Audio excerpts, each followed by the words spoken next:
Hello, welcome back to the SCW Wrestling Podcast, and once again I'm joined by another fantastic guest from Limited Edition Pro Wrestling, none other than the brand new Academy Champion, the Mad Dog Vinni Clay. How are you today, Vinni Clay? Yeah, I'm doing good, buddy. Yourself? Very, very well. Have you had a nice New Year so far? Yeah, it's been a nice, somewhat relaxing New Year, but I'm looking forward to getting back into the ring. Feels nice to hear that the new LEP Academy Champion. Yeah, let's go into that then. So let's start straight from the top. So back on Saturday, the 16th of December, you done the impossible. You defeated the year-long champion, the former Academy champion, the reject Blake Harrison. That was a fantastic win for you. How did you feel? Oh man, a mix of emotions. I mean, it started to feel impossible because it had been going. That particular feud had been going for well over a year, and I don't think really it's still quite over. I mean, he technically still has a rematch clause. Obviously, him and Dead Man's Hand are now more involved in LEP than they ever were before. But I mean, that particularly between me and him, we went back and forth for a year, and we had so many matches, countless matches throughout the year. I can't even remember how many. Someone better than me will have a number for that. But we went back and forth for a year. We had 2 or 3 at least matches for the championship, and there was always some way of screwing me over. It started to feel impossible, like I wouldn't get there. But without Dead Man's Hand at ringside, I did what I said I would do. I did say that by the time that this year rolled by, I would be champion. And here I am sat here as the LEP Academy champion. Yeah, it's rather great to see a brand new champion. What I think the way that you've done it and the way that you've won the belt brings great prestige to the belt. And I also think that you've done it at the right time. Clearly, the whole of LEP is in a really bad way at the moment, following the shocking revelation of John the Revelator, so to speak. What have you made of sort of what's gone down there, and how does that affect you going forward? Well, how it will affect me, I suppose we'll have to wait and see. But I will say this now, and I hope that Joe is listening to me. I really hope he does, because I said before, me and Joe sometimes clashed, but I think sometimes great minds do. I regard him as a close friend. He was somebody that I trusted. He was someone that I believe had good vision for LEP, and he had good vision for the business. And he brought fresh ideas. He brought a fresh feel into LEP. So to have someone again that close to, and someone that close to LEP and the LEP crowd turn their back on in such a major way, yeah, it was a bit of a shock to me. I mean, I probably should have seen it coming. Better eyes would have seen it, but how that will affect me, we'll have to wait and see. But if he honestly thinks that they're going to just be able to strip me of the title or screw me out of losing the title, it ain't going to happen. They're going to have to pluck it from my cold, dead fingers, because I ain't letting that belt go for nothing. I've got to put this out there. I do think that John the Revelator is a large portion of why you weren't able to get that belt sooner. Other than Blake Harrison is a fantastic wrestler, don't get me wrong, but John the Revelator slowly and slyly was basically manipulating the situation again and again to screw you over. Let's go back. Last December, for example, you were in a title match with Blake Harrison, and it was for the vacant title at that point. And he was the referee. Conveniently, he gets knocked out. He then comes back and ultimately has a massive influence on the match, which screws you, and that started the whole cycle. Then for the whole year, you've had this sort of Dead Man's Hand terrorise you, but really it was him all along orchestrating that. It's a bit sort of... Is this a personal feud, would you say now? It definitely is personal for me. I mean, this guy cost me a year where I could have been champion. You know, he cost me many matches. And if we look into it even further back, it goes further back than that match in 2016. It goes back before then. The first time Dead Man's Hand revealed themselves in the sense of we heard of them for the first time was when they did an attack on JP. They made their presence clear when they spoke they interrupted and cost me a match where at the time it was myself and Jago as the firm against Scott Johns and Adam Flynn. And we heard Dead Man's Hand, and Joe was the referee, and we heard Dead Man's Hand's voice come through those speakers. And that was the first time we heard them. Scott Johns then later became a member of Dead Man's Hand. So if we honestly think how long he had been planning this and plotting this, it goes back to then. To then the vacated title, to then having me screwed out. And if we remember, Joe was out. He wasn't the one that made the count. He wasn't the one that made the pin. And this carried on for over a year. Many attacks on some of the boys, mainly myself. Jago turning his back on the firm, going with Dead Man's Hand, following Joe's words and his leadership. This has been orchestrated, and I don't want to give him any credit, no credit whatsoever, but I have to give him credit where credit's due, is that he planned it very, very well, and he has somewhat succeeded in what he's done so far. But that doesn't mean that the Mad Dog Vinni Clay, the new and current LEP Academy champion, is going to lay down and take it. He will not be walked over, and LEP will not suffer any longer, if I have anything to do with it. It's positive to hear. I'm glad to hear some sort of positivity. What I would say, I think another key part is he's massively manipulated this feud between you and self-proclaimed God, Danny Walsh. Well, what did you think? Sort of now your eyes are a bit more open. Sort of, do you still have the same hatred for Danny Walsh, or do you think you were both being played against each other? I've never hated Danny Walsh. At the time when we all were to believe that he was the leader of Dead Man's Hand, that the hatred was definitely on his way. But I've never hated him. But we've definitely clashed. We've definitely had personal issues. We've definitely had business disagreements. So I don't hate him. I feel somewhat sorry for him. I almost pity him because of what Dead Man's Hand and Joe have done and orchestrated. I mean, Joe started off as the referee. He then became MC. He then became a general manager. He very, very carefully and calculated wormed his way to the top of LEP in terms of leadership. And now, Dead Man's Hand run LEP. So what does that mean for Danny? I've never hated him, but it is no secret that me and him clashed. I mean, we fell out. I left LEP. He can tell people that I was fired until he's blue in the face. I left LEP. I then came back. I definitely screwed him because I cost him the heavyweight title. But maybe that was the level. Maybe that's when the respect level changed. He went, all right. Maybe I can't walk all over this kid. Maybe this kid's got something here. So I don't know.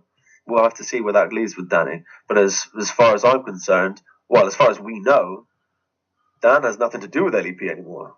So who knows what the future will bring. Yeah, definitely. It's a very, very dark day in LEP. So Saturday, February 17th for the Windmill Centre will be the first LEP Dead Man's Hand show of the year, so to speak. And it's very ominous. All we've heard and what's been said so far is very targeted towards you. You're going to have some sort of match. Are you sort of slightly worried that the odds are going to be so far against you like they were majority of last year? Yes and no. I suppose yes, because the stakes are higher now. I am the champ. I am one of the faces of the company. Dead Man's Hands have proven in the last year that they'll stoop to any level to get what they want. Sometimes they've succeeded and sometimes they haven't. They've cost me the Academy Championship many times last year. They cost me the heavyweight championship as well. Just thinking about it, I was in the tournament, and because of Dead Man's Hand, Blake Harrison and Draven run into the ring and ambushing, they cost me an opportunity to go even further up the ladder. So they will stoop to any level. So yeah, that on some level concerns me, but no, on the sense of I'm expecting it.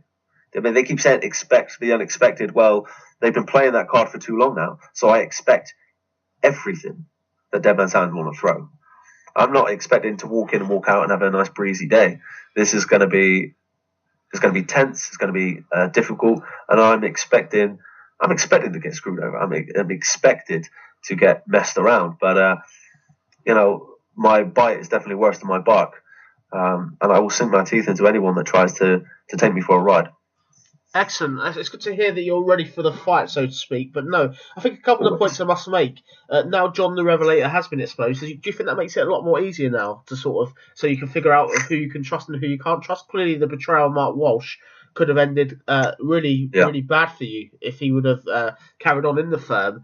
Do you trust anybody now in LEP, or do you think you're going to sort of be just on your own now, trying to fight the whole? My eyes are a lot more open now, and I suppose there is a level of being on edge. But Joe, this is what Joe has done now. Is he's revealed himself, which has left a very big target hanging over his head. Do you understand what I'm saying? He is a target now. He's definitely a target in my eyes, as I am a target in his. The heavyweight champion Gaznox, I'm sure that Joe is a target in his eyes. And the list could continue.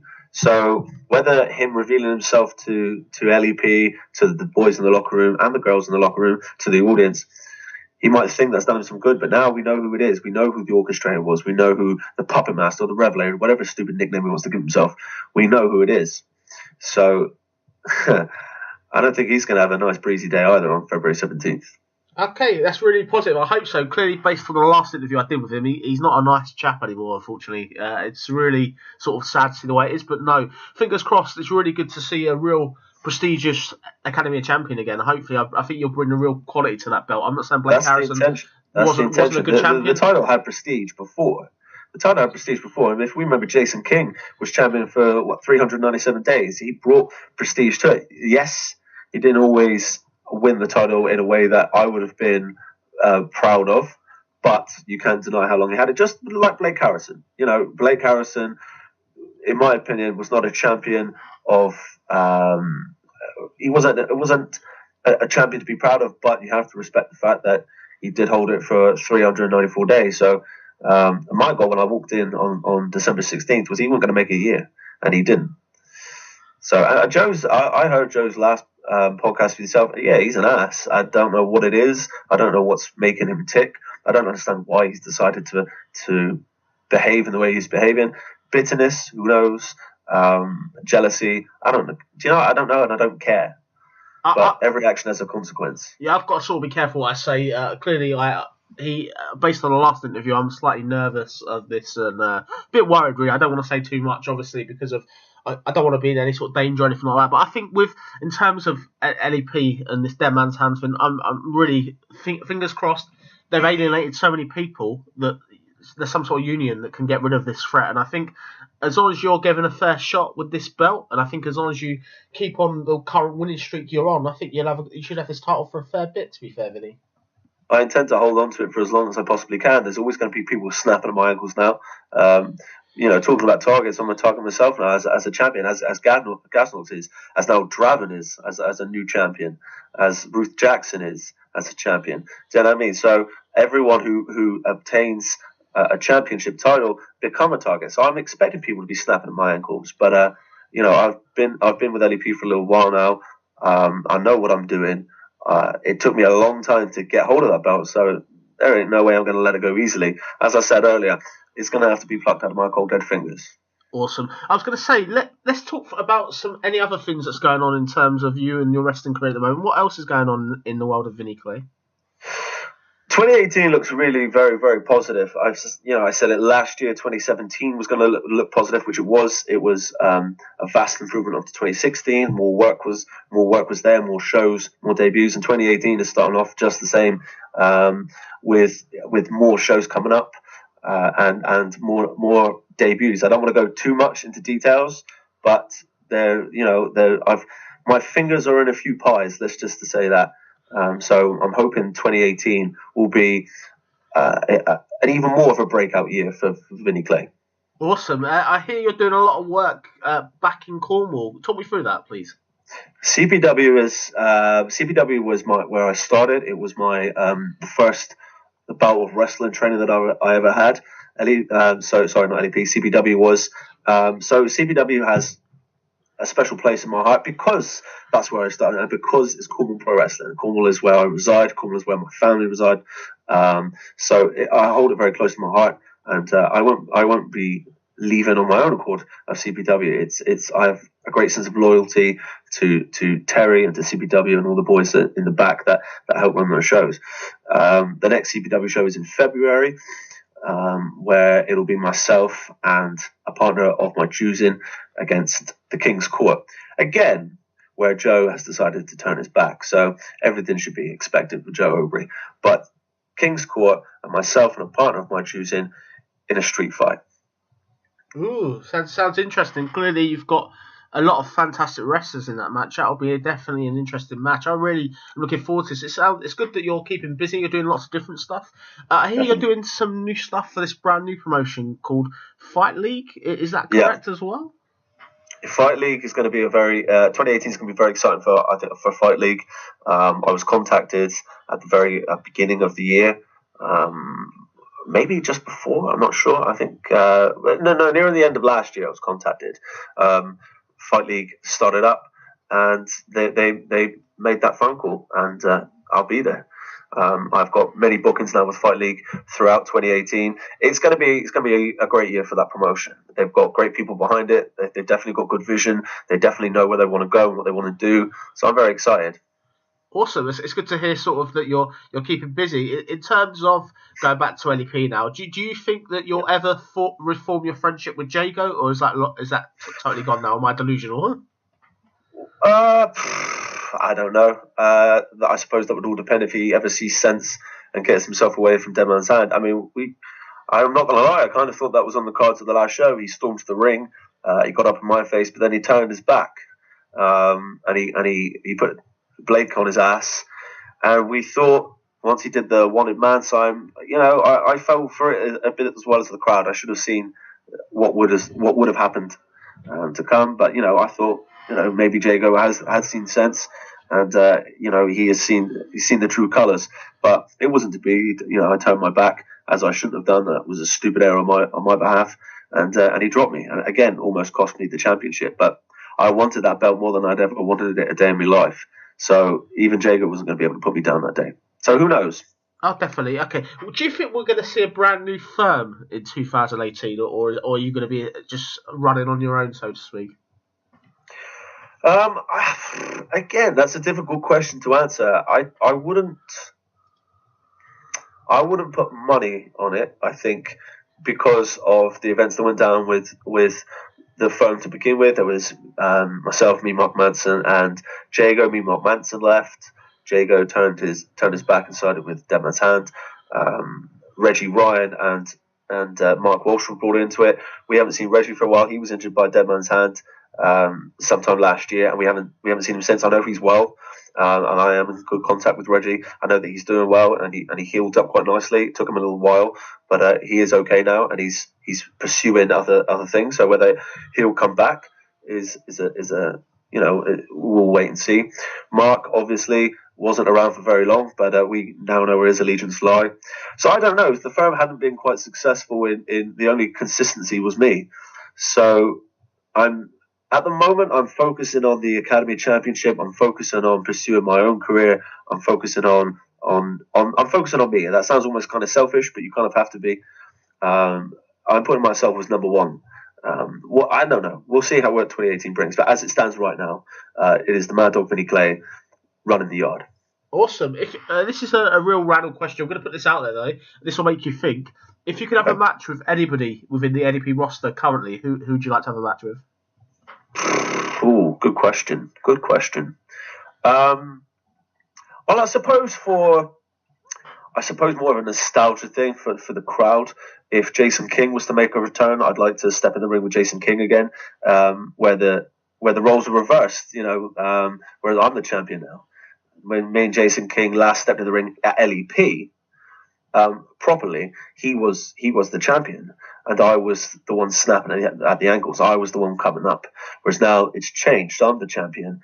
He hasn't been back for a while, and I would like to see him come back. I think he has something to offer LEP. So that would be, I think, quite a good match. I think the crowd would like to see that match. The longest reigning LEP Academy champion against the current champion. I know that as performers, we have both grown, and we'll see that at CPW. But Mark, I guess as well. We've never fought against each other in the LEP ring, and now that Mark has decided to go and stand alongside Dead Man's Hand, that could always be a match that could happen this year. I don't know. I suppose those would be my options. Yeah, cool. And you know what? If Joe's ever feeling like he's feeling froggy and wants to lace up a pair of boots, I am more than happy to step into the ring with him. I don't mean to be stupid and laugh at this, but I don't see him resting. I think he. Oh no, I don't. He's don't protected. Mean that he won't get slapped around. The Revelator is protected. Clearly, I think he's. I think clearly he's not going to leave that to chance, unfortunately. As I said, I think a match with you and Jason Kim would be an absolute fantastic match. I could just imagine seeing that now. Both of you are very established. You're both excellent on the mic. I do enjoy watching you both give promos and stuff like that. I think that'll be something really good. And even you versus Mark will be an interesting dynamic. I think clearly the future in 2018 at the moment, although LEP is dark, it's positive for you. I just hope that you're not sort of sort of, I hope you don't really get drawn so much into being isolated again, because clearly, majority of last year you were on your own fighting sort of almost like against impossible odds. Yeah, I mean, that's kind of how it started. I mean, this is when we go back to when the firm was myself, Jago, and me, Mark Manson. It was still, and this is what tipped the scales for me when Jago decided to turn his back, decided to go off with Dead Man's Hand. I heard a lot of what he said about me. I've heard a lot about what Joe Obrey has said about me and about my. I think what was it? They said ego. They both used the word ego. I think everyone has a slight amount of ego, but I also have respect for myself because when it was the three of us, it was me. There wasn't. Jago was not always there, and now we know kind of why.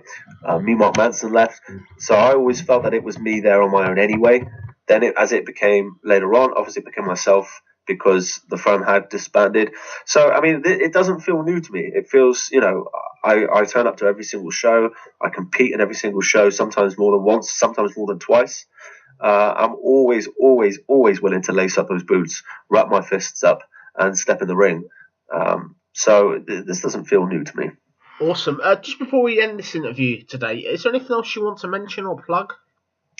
Well, I'd always plug to suggest purchasing tickets to the upcoming shows. I think obviously with LEP's first Dead Man's Hand run show, that will be something not to miss because God knows what's going to happen.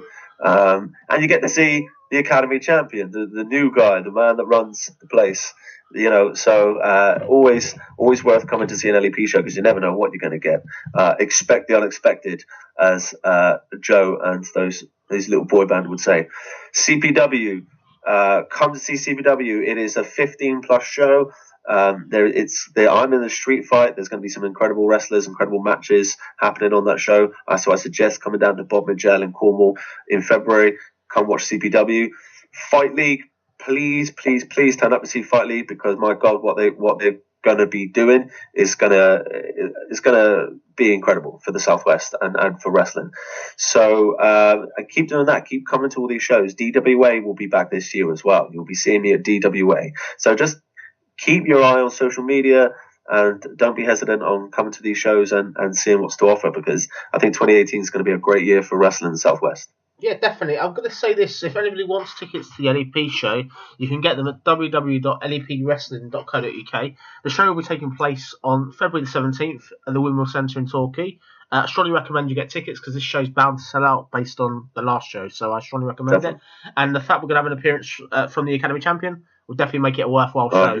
I'll definitely be there. I won't miss it. And the champion has to turn up, and I'm hoping that me and Mr. Obrey get to have a few words. So who knows what's to be expected. Brilliant. You've been listening to the SCW Wrestling Podcast. I've been your host, George Jones. I've been joined by the LEP Academy champion, the Mad Dogg Vinni Clay. Thank you all for listening. Thank you.